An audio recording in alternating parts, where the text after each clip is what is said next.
Gagara tayo ngayon. Gaget tayo ng talbos ng kamote.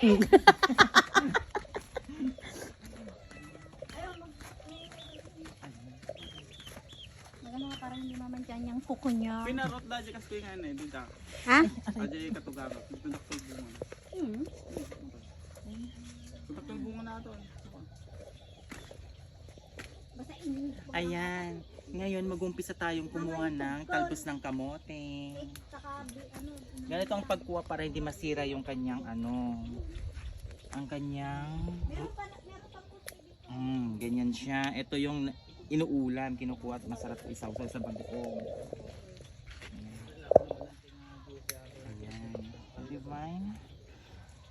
Ano ba?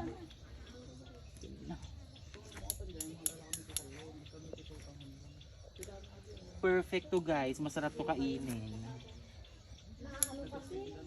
Pamain na lang, 5 pesos. Aray ko. Ayan, perfect. Ang Merly.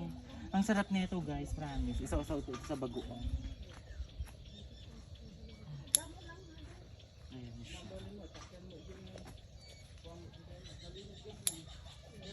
Ayan.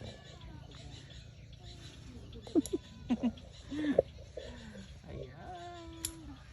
Marami na tayo na kukuha na ito. Ano ba ito? Malakas lang ano? Ito, kunin ko isa.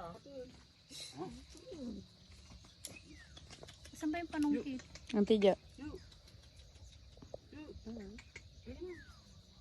Corbin. Pinapa-spray ko kayo din to eh.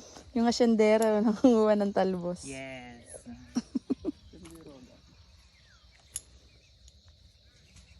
Ay, shucks. Ito na ngayon ang harvest namin. Ito yung talbos ng kamote. Masarap to isaw-saw sa bagoong na may kalamansi. Let's go!